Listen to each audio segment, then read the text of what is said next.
মার্কিন নিষেধাজ্ঞার প্রভাবে তীব্র জ্বালানির সংকটে পড়েছে ক্যারিবীয় দ্বীপরাষ্ট্র কিউবা। তেলের সরবরাহ কমে যাওয়ায় শুধু সড়ক পরিবহন নয়, হুমকির মুখে পড়েছে বিমান চলাচলও। এমন পরিস্থিতিতে বৈদ্যুতিক যানবাহনের দিকে ঝুঁকছে দেশটির মানুষ। ভবিষ্যৎ হোক নিরাপদ, বিনিয়োগ হোক বিশ্বস্ত, আর আমার পছন্দ সল্ট বে। ওয়েলকাম টু সল্ট বে। মার্কিন প্রেসিডেন্ট ডোনাল্ড ট্রাম্প কিউবাকে জাতীয় নিরাপত্তার জন্য হুমকি হিসেবে ঘোষণা করার পর থেকেই দেশটির ওপর জ্বালানি সরবরাহে নিষেধাজ্ঞা জোরদার করা হয়।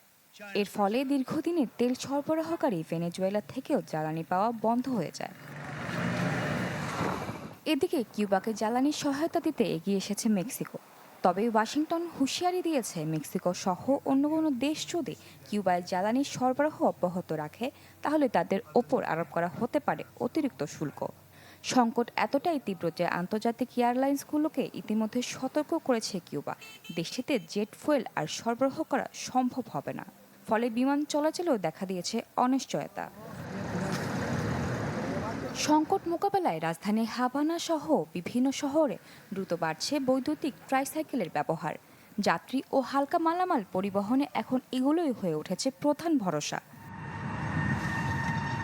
জ্বালানি নির্ভরতা কমাতে অনেক ট্রাইসাইকেলে যুক্ত করা হয়েছে সোলার প্যানেল।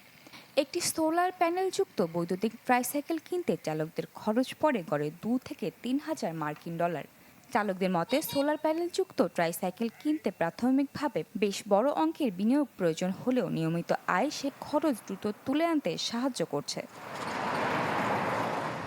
জ্বালানি সংকটের কারণে চীনা সহ বিভিন্ন দেশ থেকে মোটরসাইকেল, ট্রাইসাইকেল এবং বৈদ্যুতিক যানবাহন আমদানি উল্লেখযোগ্যভাবে বেড়েছে।